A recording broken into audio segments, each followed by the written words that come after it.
Assalamualaikum warahmatullahi wabarakatuh. Saya Papi Nilasari dari kelompok 3. Di sini saya akan mempresentasikan mata kuliah pengembangan keterampilan sosial yang dibina oleh Ibu Lailatul Rofiah MPD. Di sini saya akan mempresentasikan tentang menggali informasi. Informasi itu apa? Dalam ungkapan sehari-hari, banyak orang mengatakan bahwa informasi adalah segala yang kita komunikasikan, seperti yang disampaikan oleh seseorang lewat media komunikasi. Di sini ada 3 makna dari kata komunikasi. Yang pertama adalah informasi sebagai suatu proses, yaitu merujuk pada kegiatan-kegiatan menjadi tersalurkan ke orang lain. Makna yang kedua adalah informasi sebagai pengetahuan. Dalam hal ini, informasi mengacu pada segala kejadian di dunia yang tidak terhingga, yang tidak dapat disentuh, atau sesuatu yang abstrak. Makna yang ketiga adalah informasi dianggap sebagai suatu benda atau penyajian yang nyata dari ilmu pengetahuan. Informasi dianggap sebagai bahan mentah yang nyata yang berada di luar manusia yang memerlukan pemrosesan lebih lanjut. Dalam hubungannya dengan sistem informasi, informasi dapat didefinisikan sebagai kumpulan data yang terstruktur yang dapat dikomunikasikan lewat bahasa lisan, surat kabar, video, dan lain sebagainya. Jadi bisa disimpulkan di sini informasi memiliki 2 pengertian, yaitu sebagai benda nyata dan sebagai sesuatu yang abstrak. Selanjutnya, nilai informasi. Ada beberapa nilai informasi. Yang pertama, accessibility. Yang kedua, luas dan lengkap. Yang ketiga, ketelitian. Yang keempat, kecocokan. Yang kelima, ketepatan waktu. Yang keenam, kejelasan. Yang ketujuh, keluasan. Yang kedelapan, dapat dibuktikan. Yang kesembilan, tidak ada prasangka. Yang terakhir yaitu dapat diukur. Selanjutnya, jenis-jenis informasi. Di sini jenis-jenis informasi terdiri dari beberapa hal. Yang pertama, informasi untuk kegiatan politik. Yang kedua, informasi untuk kegiatan pemerintah. Yang ketiga, informasi untuk kegiatan sosial. Yang keempat, informasi untuk dunia usaha. Yang kelima, informasi untuk kegiatan militer. Yang keenam, informasi untuk penelitian. Yang ketujuh, informasi untuk pengajar. Yang kedelapan, informasi untuk tenaga lapangan. Yang kesembilan, informasi untuk pelajar dan mahasiswa. Yang ke-10 atau yang terakhir, informasi untuk individu, adalah informasi yang dibutuhkan seseorang sesuai statusnya dalam masyarakat, pendidikannya, dan kegiatannya. Dari sekian banyak jenis informasi ini, hanya sebagian yang dapat dirasakan, dilihat, dan direkam oleh manusia. Akan tetapi informasi yang terekam inilah informasi yang nantinya bisa dikembangkan dalam kinerja kehidupan manusia. Informasi terekam ini banyak dicari, dimanfaatkan oleh manusia menurut kepentingannya. Selanjutnya, karakteristik informasi. Informasi sangat berperan dalam komunikasi antar manusia. Karakteristik informasi disesuaikan dengan tugas yang sedang dijalankan. Di sini ada beberapa macam karakteristik informasi, seperti luas informasi, kepadatan informasi, frekuensi informasi, dan waktu informasi. Cukup sekian presentasi dari saya, kurang lebihnya saya mohon maaf sebesar-besarnya. Wassalamualaikum warahmatullahi wabarakatuh. Assalamualaikum warahmatullahi wabarakatuh. Baik, di sini saya Linda Yuna dari Prodi Pendidikan IPS Unita Malang akan menyampaikan presentasi tentang menggali informasi pada mata kuliah pengembangan sosial. Baik, pada materi kali ini kita akan membahas 3 topik pokok. Yang pertama yakni apa yang dimaksud informasi atau pengertian dari informasi. Yang kedua yakni bagaimana cara menggali informasi. Dan yang ketiga yakni tujuan dari menggali informasi. Jadi yang pertama di sini apa yang dimaksud atau pengertian dari menggali informasi. Jadi menggali informasi adalah mencari tahu lebih lanjut suatu informasi yang telah kita dapatkan dengan tujuan mengetahui sesuatu informasi atau pengetahuan dengan lebih rinci dan detail. Pada saat kita menggali informasi, tidak akan luput dari 6 pertanyaan, yakni apa, siapa, di mana, kapan, mengapa, dan bagaimana. Di sini kata apa berfungsi sebagai untuk menanyakan benda atau sesuatu, keadaan atau perbuatan dan segala sesuatu yang berkaitan dengan isi atau pokok pembahasan. Yang kedua yakni siapa. Siapa berfungsi untuk menanyakan orang atau pihak yang terlibat dalam suatu perkara yang kita gali informasinya tersebut. Yang kedua yakni kapan, yang berfungsi untuk menanyakan waktu terjadinya suatu perkara atau peristiwa atau kejadian yang akan kita gali informasi lebih lanjut. Yang keempat yakni di mana. Bagaimana berfungsi untuk menanyakan suatu alur atau bagaimana proses terjadinya suatu informasi. Baik, berlanjut pada materi yang kedua yakni bagaimana cara menggali informasi.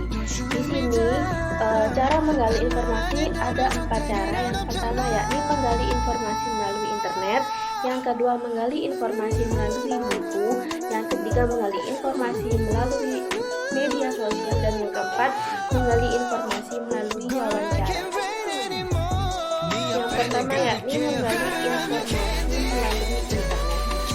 Sejalan dengan ledakan informasi yang terjadi, banyak sekali informasi yang dapat kita peroleh dari internet. Namun tidak semua yang bersifat kita dapatkan dari internet itu mengandung berita atau informasi yang valid. Makanya cara menggali informasi tidak hanya satu, tapi ada beberapa yang saya sebutkan tadi. Dengan tujuan apa? Memperoleh informasi yang lebih valid. Kita pertama mencari informasi melalui internet, terus kita gali informasi lagi melalui buku. Oh, ternyata antara buku dan internet sama, terus kita gali lagi melalui wawancara atau melalui media sosial lainnya. Yang kedua yakni penggalian informasi melalui buku. Di sini terdapat 2 jenis buku, yakni buku fiksi dan buku non-fiksi. Pengertian fiksi sendiri di sini adalah suatu prosa atau naratif yang bersifat imajinasi atau karangan non-ilmiah dari penulis, dan buku berdasarkan kenyataan. Dengan kata lain, fiksi tidak terjadi di dunia nyata dan hanya berdasarkan imajinasi atau pikiran seseorang.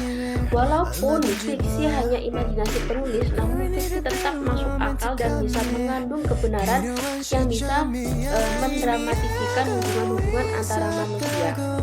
Kata fiksi berasal dari bahasa Inggris, yaitu artinya rekaan atau khayalan. Walaupun cuma fiksi atau khayalan, mengapa kok bisa dijadikan sebagai sumber? Karena fiksi sendiri itu merupakan suatu pikiran atau karangan yang dilahirkan dari pemikiran manusia. Biasanya pemikiran-pemikiran itu lahir dari pengalaman atau dari imajinasi pikirannya, dan itu merupakan suatu informasi yang dapat diambil karena dari murni dari pemikiran manusia, bisa jadi diambil dari pengalamannya atau lain-lain. Kedua yakni buku non-fiksi. Jadi di sini buku non-fiksi merupakan suatu buku yang berisi kejadian sebenarnya dan bersifat informatif. Dalam buku non-fiksi membutuhkan pengamatan data dalam pembuatannya. Jadi pada buku non-fiksi ini memang benar-benar kejadian-kejadian yang memang benar-benar terjadi, dan sifatnya itu memang informatif, dan dalam pembuatannya atau penulisannya, penulis biasanya melakukan analisis dan review lapangan terlebih dahulu untuk menggali informasi yang akan dituangkan pada bukunya tersebut. Ketiga yakni menggali informasi melalui media sosial. Banyak ya dari kita di sini yang telah mengakses media sosial, banyak diantaranya yakni WhatsApp, Instagram, Facebook, Twitter, TikTok, dan lain-lain itu juga merupakan media sosial. Dari media sosial tersebut kita dapat menggali informasi. Memasuki area digital yang membuka berbagai saluran informasi, itu akan sangat memudahkan kita untuk mendapatkan informasi karena media sosial menyediakan informasi yang siap saji. Hampir setiap hari selalu ada isu-isu baru yang dikomentari oleh para penggunanya. Jadi kalau menggali informasi melalui media sosial itu lebih tepatnya itu kalau zaman dahulu mungkin informasi yang disampaikan dari mulut ke mulut. Cuma kalau dari media sosial itu informasinya hampir sama dari mulut ke mulut. Cuma ini itu di dunia virtual. Jadi kita itu menyampaikannya di upload, terus semua orang kan kita menyampaikannya otomatis berbicara atau mengetik itu kan hampir sama ya, sehingga kita mengetahui informasi terus kita posting dan orang-orang lain akan melihat juga atau memberikan informasi atau memberikan pendapat juga, memberikan argumen-argumen dan asumsi-asumsi. Seperti itu cara menggali informasi melalui media sosial atau informasi tersebar melalui media sosial dengan cara seperti itu. Yang terakhir atau yang keempat yakni menggali informasi melalui wawancara. Di sini wawancara sendiri adalah suatu cara untuk mengumpulkan informasi atau data dengan mengajukan pertanyaan kepada narasumber atau orang yang menjadi saksi atau orang yang memang benar-benar mengetahui kejadian dalam suatu daerah atau kejadian dalam suatu peristiwa. Wawancara dilakukan untuk menggali informasi. Cara menggali informasi dalam wawancara dengan cara bertanya.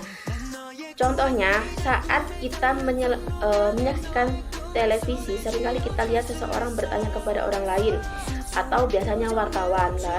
Wartawan juga menggali informasi yang akan disampaikan kepada kita melalui reporter, itu juga melalui wawancara.